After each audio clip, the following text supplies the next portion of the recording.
Spoštovane gledalke, spoštovani gledalci, pozdravljeni v oddaji Moja družina. Sem Polonca Obrče-Rep in danes gostim pravno svetovalko Ano Antoničević. Ana je magistrica prava in prihaja iz podjetja Consilium pravno svetovanje. Svetuje podjetjem pri njihovih pravnih izzivih in pravo je zelo širok pojem, zato Ana pravi, da se pri pravnem svetovanju osredotoča izključno na svetovanje podjetjem s poudarkom na preventivnih ravnanjih in optimizacijo poslovanja z uporabo koncepta legal design.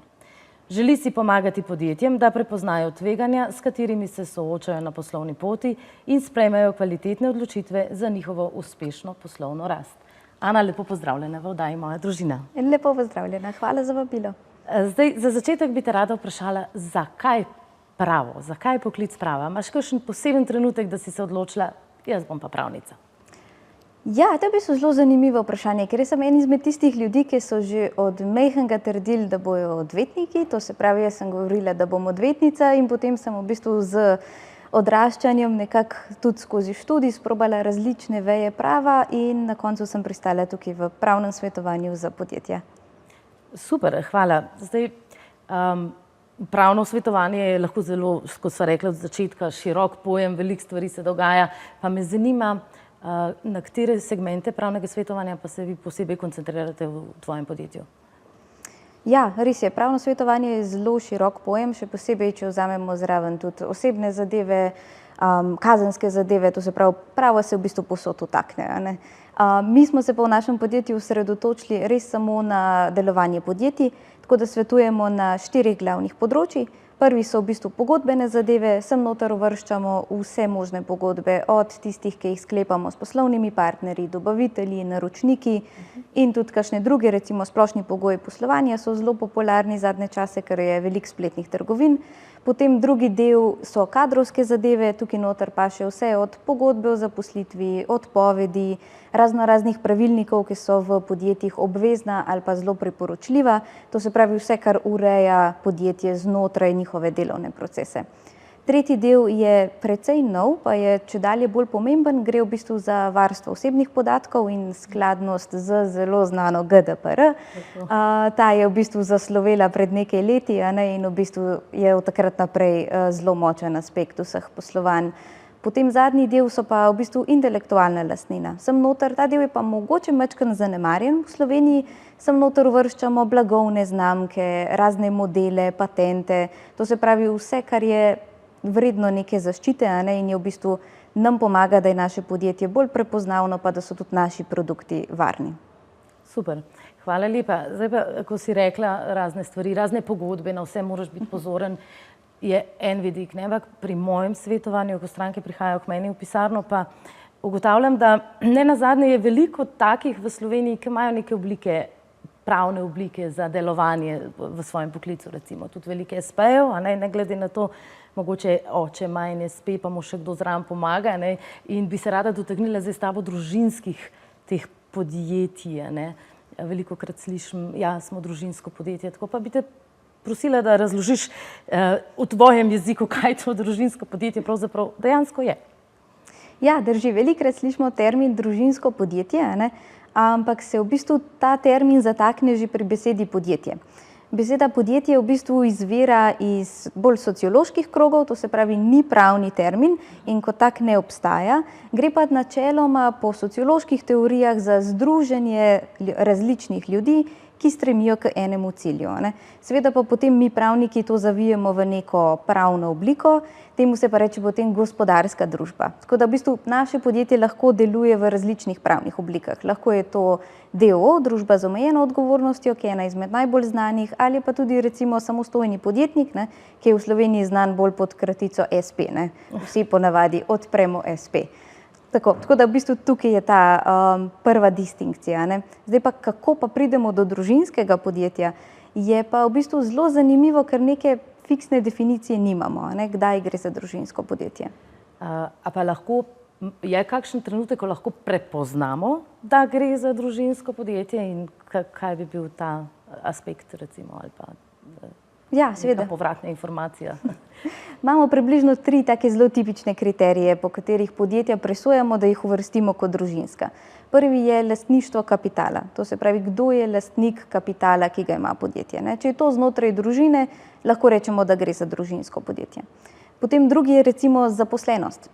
Če je podjetje manjše, so ponavadi zaposleni družinski člani. To je zelo tipično za manjše delavnice, restauracije, kjer v bistvu recimo oče odpre restauracijo in mama kuha, otroci pomagajo pri strežbi. To se pravi, gre za družinsko podjetje. Zadnje, ki je pa bolj tipično za večja družinska podjetja, je pa bolj usmerjeno v management. To se pravi, kdo menedžira to podjetje. Ne samo kdo je direktor, ampak kdo je vodja prodaje, kdo je vodja pravne službe, vodja kadrovske in tako naprej. Če so to družinski člani, bo tudi tako podjetje šteto za družinsko podjetje. Ok, super. To se pravi, zdaj manjša, večja menedžirajo oziroma vodijo ali pa vsi delujejo. Je kakšna taka, bom rekla, posebnost, ki bi jo ti izpostavila, da lahko rečemo, da gre za družinsko podjetje, poleg očitnega, da so družinski člani zaposleni, recimo?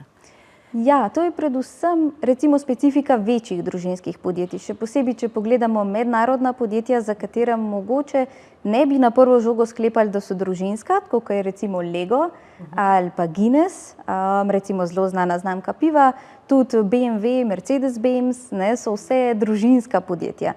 Tukaj gre pa v bistvu že za toliko ogromen konglomerat, da jih presojamo kot družinska, zato ker imajo take korenine, pa ker v bistvu ta družina, ki je sicer čedalje širša, še vedno sprejema tiste ključne odločitve v podjetju. Aha, super. Recimo v podjetjih, mogoče manjših, ne takšnih, kot si jih zdaj omenila, je zanimiva, bom rekla, en tak trenutek pride, ko najdeš osebe, ki se znajdejo v odnosu oziroma v več različnih odnosih. Torej, primer, imamo enega direktorja, ki ima zaposleno in hkrati v privatnem življenju sta pa to oče in hči. Torej, ta dva odnosa sta drugačna in recimo, kako bi, to je včasih lahko zelo naporno. Kaj bi v principu rekla, mogoče ti, kaj zna najbolj pomagati v takšnih situacijah? Ja, to je v bistvu prav ta odnos med poslovnim pa zasebnim je dejansko specifika družinskih podjetij. In zato jih veliko ljudi na prvo žogo jemlje kot problematične, ker so te tenzije med poslovnim pa zasebnim zelo očitne in znajo tudi hendikepirati podjetje. Po drugi strani so pa to tudi prednosti, iz tega, ker družinska podjetja so med najbolj stabilnimi, med najdlje trajajočimi, zato ker jih ustanovitelji ustanovijo in seveda tudi vzdržujejo z namenom trajanja. Tako da imamo v bistvu te dva pola, ki se med sabo majčkeno krešeta. Zdaj, kaj pomaga v tem? Mi imamo v naši pisarni precej družinskih podjetij, ker jih je tudi v Sloveniji v povprečju 83% podjetij ne bi bilo družinskih. Ja. Tako da je tematika v bistvu zelo pereča. In smo imeli recimo ravno pred kratkim situacijo, kjer smo imeli podjetje, ki ga vodita brat in sestra, in v bistvu je bilo treba sprejeti neko ključno odločitev. Imeli smo en posel na mizi, ampak brat se je pred kratkim odločil, da bo šel s sodelavci na pijačo in sestre ni povabil s sabo. To je potem vodilo v zasebno zamero, ki je seveda ohromila ta posel za približno 3 tedne, dokler se te sestrski in bratski odnosi niso pomirili. Tako da ta zasebni aspekt res ni zanemarljiv. Kaj v bistvu pa je tisto, kar lahko pravniki naredimo, da to majčkeno omilimo, je pa predvsem interna regulacija. Ker moramo vedeti, da tudi ko je podjetje, ki je v osnovi družinsko, sčasoma zaposluje dodatne ljudi, ki pa niso člani družine, in to v bistvu ustvarja dodatne tenzije. Zato, ker se bodo pa tisti počutili kot outsiderji na nek način in bodo hkrati dobili občutek, da nimajo enakih pravic kot člani družine. In tukaj je v bistvu interna regulacija oziroma bolj po domače povedano pravilniki tisti, ki lahko ustvarijo to v bistvu varno cono, da opredelimo, kdo ima kakšne odgovornosti, zakaj jih ima, na kakšnem delovnem mestu je zaposlen, zakaj ima tako plačo, koliko ima dopusta, da so vse te stvari v bistvu jasno zapisane in potem imamo tako lažjo podlago za komunikacijo, pa tudi za razreševanje konfliktov.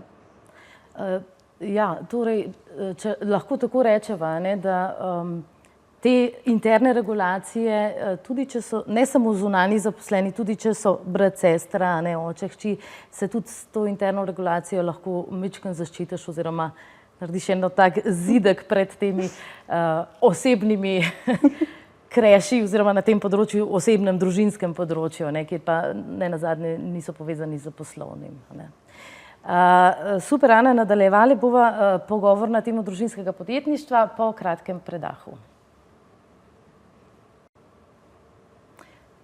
Z Ano se pogovarjava o družinskem podjetništvu in prav tako o odnosih v tem podjetništvu in podjetjih. Ana, prej sva govorila o tem, kakšne so razmerja, kakšni so odnosi med očetom, hčiro in obenem ta ista oseba je direktor in hči je recimo zaposlena ali obratno, brat, sestra. Zdaj pa me zanima pravzaprav, kaj lahko poleg teh odnosov še nekako vpliva v podjetništvu, na delovanje tega podjetja družinskega. Ja, zelo zanimivo je, da so družinska podjetja še posebej ranljiva pa izpostavljena, kadar pride do osebnih dogodkov, kot so recimo smrt v družini ali pa razveza. Mogoče na prvo žogo ne pomislimo, da je to vezano na podjetje in na njegovo delovanje, ampak mogoče najlažje na primeru ponazoriva. Lepo prosim. Recimo, da imamo družbo z omejeno odgovornostjo, to se pravi d.o.o., tak čist klasičen, pa ga imata oče in sin. Vsak ima 50% in to je restauracija, ki je super uspešna in deluje. Potem pa enkrat oče doživi prometno nesrečo in v bistvu umre. Kaj se zdaj zgodi s temi njegovimi 50%? V bistvu so predmet dedovanja. Na enak način kot hiša, kot avto, kot karkoli drugega. In zdaj si najbrž že lahko predstavljamo, kako to zamaje podjetje. Ker kar naenkrat ta sin, ki sicer še ima 50%, bo zdaj dobil nove dediče. Pa če si predstavljamo, da recimo sta v igri še dve sestri, pa zakonska partnerca preminulega, pomeni, da imamo kar naenkrat 4 lastnike tega istega podjetja, ki pa ni nujno, da imajo enake poglede na zadevo. In v bistvu zelo podobno se dogaja z razvezami, kjer je pa situacija lahko še bolj pereča. To se pravi, če se pa tokrat v našem primeru sin ločuje, je pa že spet vprašanje, partnerja morata ob razvezi svoje premoženjske zadeve urediti. In ta poslovni delež bo spet lahko padel v ta del urejanja.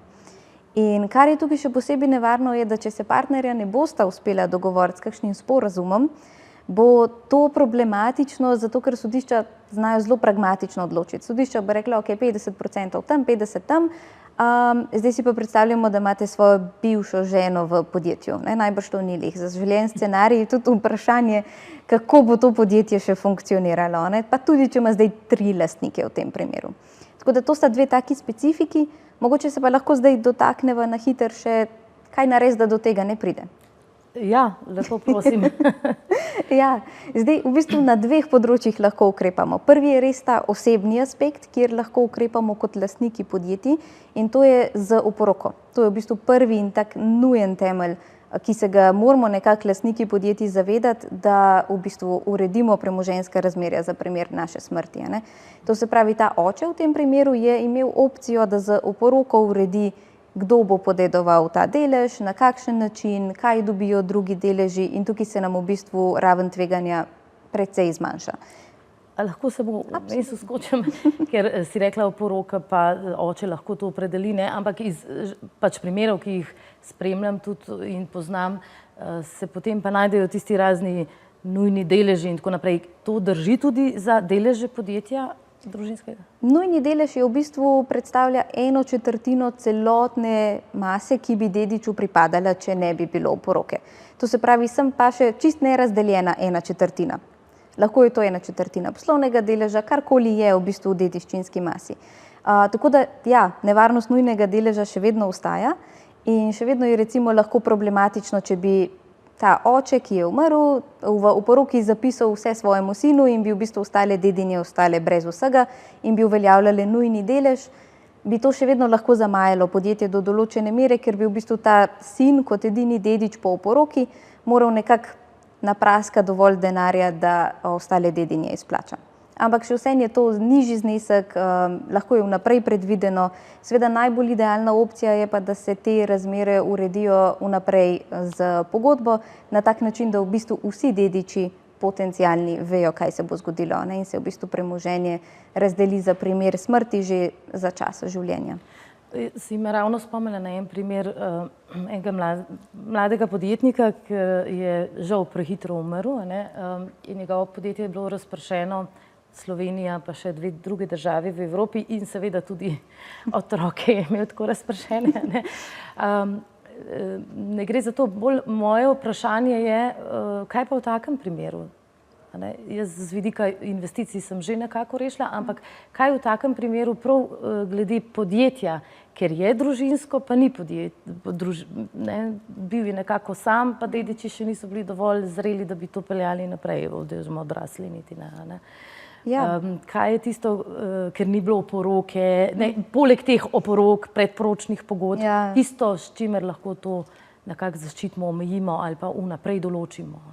Ja, definitivno lahko, v bistvu tudi na strani podjetja kot lastniki, to se pravi ne samo kot fizične osebe, tudi kot lastniki lahko naredimo nekaj, da zaščitimo naše podjetje pred takimi situacijami. V tem primeru, če vzameva spet ta isti DO, o katerem smo že govorili, je v bistvu situacija taka, da DO se ustanovi z družbeno pogodbo, kadar imamo več družbenikov. In zdaj to družbeno pogodbo lahko na 2 načina ustanovimo. Eno je na brezplačen način pri spot točkah, drugo je pa v bistvu na tak klasičen način pri notarju, ki pa seveda stane. Zdaj, minus ustanovitve pri spot točki je, da nimamo teh dodatnih varovalk, ker tiste pogodbe so fiksne, so v bistvu obrazci in imajo samo obvezne sestavine.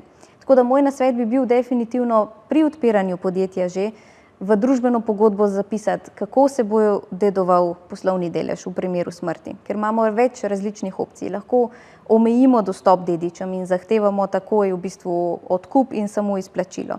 Lahko se odločimo, da bojo preostali družbeniki podali soglasje k dedičem ali pa jih bodo zavrnili. Lahko tudi določimo vnaprej, kako se bo potekala cenitev tega deleža. To se pravi, vse te stvari lahko predvidimo in potem zavarujemo podjetje, ker najslabše, kot recimo v primeru tega podjetnika, ki si ga ti omenila, da se bo verjetno vse skupaj zapletlo v en zelo dolgo časa trajajoč sodni spor, kjer lahko sodišča kakšno leto ali pa celo več ugotavljajo samo, katero izmed njih bo tisto, ki bo pristojno, ker so v različnih državah. Potem pa... To se pravi, družbena pogodba ni obvezna, je pa priporočljiva, ko ustanavljamo neko podjetje, ali kako bi... Družbena pogodba je obvezna, to se pravi, vsakič, kadar imamo več kot 2 družbenika oziroma 2 ali več, moramo ustanoviti družbeno pogodbo. Je v bistvu temelj DOO-ja v tem primeru, brez nje ne gre, lahko ima pa samo obvezne sestavine, to so recimo ime družbe, sedež družbe, dejavnosti, kako se deli osnovni kapital, na kakšen način je bil plačan. To so te obvezne sestavine. Bolj pomembne so pa včasih tiste neobvezne, kakor je recimo, kako bodo vstopali dediči. Na kakšen način bo vstopala morebitna bivša žena ali ne bo vstopala v to družbo. Pa tudi konflikti znotraj družbe. Zelo veliko se v Sloveniji ustanavljajo dvoosebne družbe, ki so pa zelo problematične, ker imata v bistvu družbenika 50-50. In če se onedva ne bosta strinjala, lahko družbo spravita v pad položaj, ki bo trajal toliko časa, da se družba izčrpa. In potem lahko tudi podjetje propade zaradi tiste ene pijače, na katero je nekdo šel. In se ni razumel. Tako. Ja, v redu. Zdaj mogoče, če razmišljam naprej, ampak reciva, da en posameznik zdaj želi ustanoviti, torej ne bo dvoosebna družba, enoosebna družba, kakršnekoli oblike. Je potem po tvoje priporočljivo razmišljati, če že ima neke dediče, so še otroci, so šolo obvezni, naprimer, ampak v podjetništvu greš do to, da boš delal nekaj časa in uspel in da se boš iz tega preživel. Torej, je po tvoje smiselno, da se vseeno določi z neko pogodbo, tudi če a se to sploh lahko ali je kakšen drugačen akt, tudi če je enoosebna družba? Ja, če je družba enoosebna, imamo akt o ustanovitvi. Zdaj tukaj mogoče, dokler si ti sama, lahko nadzoruješ družbo v celoti, tako da v bistvu lahko ta del pustiš čist tipski, se ti ni treba posegati v ta akt o ustanovitvi, ampak lahko urediš zadeve z oporoko pa predporočno pogodbo. To se pravi, pokriješ na osebnem nivoju ta tveganja, ker v bistvu družba ni v nekem dodatnem tveganju, kot če še en družbenik ostane sam. Tako da jaz bi tukaj svetovala, da se predvsem pokrije zadeve z oporoko pa z morebitno predporočno pogodbo, če je možna. Če pa ne, je pa potem vseeno smiselno dodati ta določila o dedovanju in potem tudi v akt o ustanovitvi. predporočno v primeru, da še ni poročen. Tako. Ja, tako. Super, Ana, hvala lepa za izčrpne informacije. Verjamem, da imaš veliko zanimivih primerov. O kakšnem bova še govorili naprej, zdaj pa povabiva gledalce k kratkemu predahu. Z Ano se pogovarjava o ukrepih in potrebnih listinah, ki jih je zelo dobro zagotoviti pri odpiranju enoosebnih, dvoosebnih, večosebnih družb. Govorili sva o oporokah, govorili sva o predporočnih pogodbah, a ne, in prišli sva tudi do tega, da je veliko tudi iz prakse kakšnih takih primerov, pa me zdaj zanima, če bi lahko kak tak zanimiv primer povedala. Ja, definitivno. Mogoče res en tak primer, ki je šel po zelo idealnem scenariju, ne, da najprej začneva z idealnim scenarijem, pa pogledava, kaj se še da rešiti, če nismo zadeli tega idealnega scenarija, ne. To se pravi, mi smo imeli v naši pisarni en primer, kjer smo imeli 4 fizične osebe, ki so se odločile, da bodo ustanovile svoje lastno podjetje. Niso bili sicer družinski člani, kar bi si človek mislil, da po eni strani poenostavi, ampak po drugi strani pa tudi zakomplicira situacijo, ne? Ker vemo pa, da so vsi imeli svoje družine, to se pravi, v primeru, da se komu od njih kaj zgodi, imamo lahko še večji kaos, ne? Ker dobimo v bistvu ljudi, ki jih ne poznamo v podjetje. In v bistvu oni so bili en tak primer, ko so se oglasili v naši pisarni in izrazili v bistvu to skrb, ne? Kaj se zgodi, če eden izmed nas umre, kako lahko se zaščitimo. In mi smo potem majčkeno premetavali opcije in smo se na koncu odločili za eno tako srednjo pot. Smo zapisali v družbeno pogodbo, da v bistvu v primeru smrti kateregakoli izmed družbenikov dediči sicer lahko dedujejo, ampak ob predhodnem soglasju vseh ostalih družbenikov. To se pravi, so imeli družbeniki to možnost, da so se odločili, ja, to nam je sprejemljivo, ta oseba, ki je sedaj dedič, ima enake vrednote stališča, želimo nadaljevati, lahko vstopi v družbo, ali pa ne, to za nas ni sprejemljivo, mi bomo tega dediča izplačali. In potem smo v bistvu naredili še en korak naprej, da smo tudi določili, na kakšen način se bo ta poslovni delež, ki je sedaj predmet dedovanja, tudi ovrednotil. To se pravi, dali smo noter izrecni zapis, da bo šlo za 2 različni reviziji in da bo v bistvu povprečje tista vrednost, ki se bo potem izplačala dediču. Tako da ja, to je recimo en tak idealen scenarij, ne. Ja, to je zelo dober podatek in verjetno premalo ljudi to pozna, ne, sploh teh manjših družinskih podjetij, raznih delavnic, kot si prej omenila, ne, da se tudi lahko dogodi kaj takega. Vendar podjetje je podjetje, to je kapital, to je lastništvo in se v vsakem primeru deduje. Ali obstaja primer, ko se ne deduje? Slišimo včasih iz tujine, sem ga izključil iz dedovanja ali pa kakorkoli. Kako je s tem? V bistvu izključitev iz dedovanja v Sloveniji ni tako preprosta, kakor se sliši v filmih. Predvsem zaradi tega, ker naš dedni zakon izhaja še v bistvu iz časov socializma in nekako izhaja iz te empatije, kjer se predvideva, da bodo starši poskrbeli za svoje potomce. In to je v bistvu ta nujni delež, o katerem sva govorili, ne. Torej tudi, če zapustnik izloči vse ostale dediče, tukaj se sicer govorimo o dedičih prvega reda, to so ponavadi otroci, žene, možje in tako naprej, to v bistvu ne izniči njihove pravice v celoti do dediščine, ne.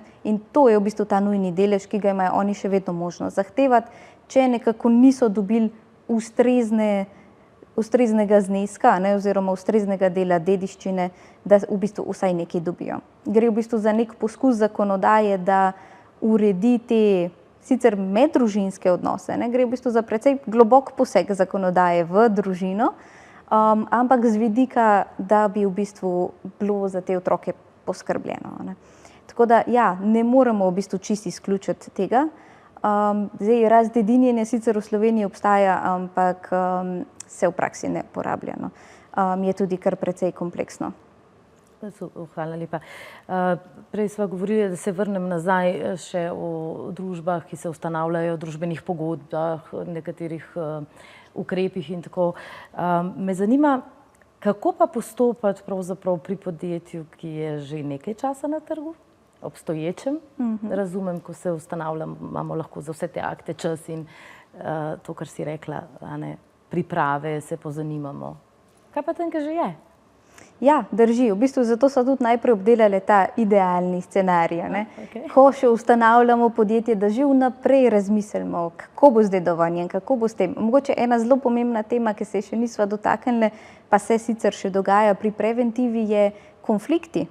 So že večkrat omenili. Konflikti znotraj družine, tudi zasebni konflikti vplivajo na posel, tako ali pa drugače.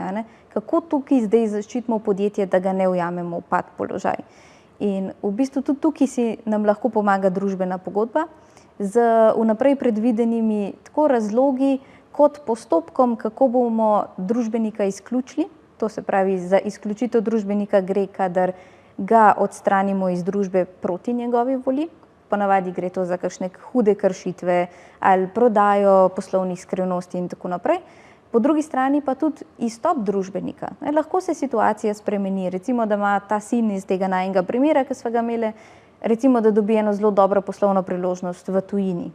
On zdaj torej te restauracije ne bo več imel, ne želi več tukaj sodelovati, niti nima časa, niti mogoče sredstev, ali pa sredstva potrebuje za to, da bo financiral tisto drugo poslovno priložnost, torej želi izstopiti družbe.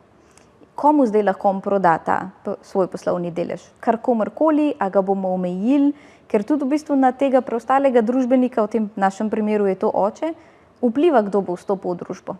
Seveda. Če prodamo neki tretji osebi, pa recimo, da imamo restauracijo, ki je fokusirana na ribe, mediteransko hrano, potem pa dobimo v družbo nekoga, ki si želi steakhouse. Ta dva bosta zelo težko koeksistirala. In tudi tukaj lahko vnaprej zapišemo, kakšna bodo pravila. Zdaj pa, če se vrnemo k tvojemu vprašanju, kaj narediti, ko smo enkrat že v tej juhi. Tako, ja, in pride nekdo z drugačno idejo ali pa recimo drugačno vizijo. Tukaj nažalost nimamo nekega manevrskega prostora, zato je treba res delati na preventivi, ker edina možnost, ki jo imamo, je, da spremenimo družbeno pogodbo, kakršnakoli že je. In to pa je nekako treba narediti soglasje družbenikov. Zdaj, če imamo družbeno pogodbo na tistem obrazcu, pomeni, da nimamo nobenih prilagoditev in veljajo zakonsko določene večine. In za večino sprememb družbene pogodbe, ki jih predvideva zakon, so določene večine, to se pravi, koliko družbenikov se mora strinjati s tem, da je odločitev sprejeta, vsaj 50%. In zdaj večina družb je zelo malo lastnikov. Če so 4, je že redkost, največkrat sta pa 2. In zdaj 50-50 pomeni, da v bistvu morata priti soglasno do neke rešitve. Tukaj pa lahko pogajanja in pogovori trajajo zelo, zelo, zelo dolgo časa. Torej, ja, če tega soglasja ni, ne moreta nič. Tako po domače povedano. Ja, v bistvu se bosta ujela v nek pad. Tako, ja. Mava še nekaj časa do konca, pa bi te za konec mogoče samo še vprašala, če nam lahko našteješ nekaj pasti, ki se zgodijo lahko pri prenosu, torej iz ene generacije, tega podjetja iz ene generacije na drugo, recimo starejše, mlajše in tako.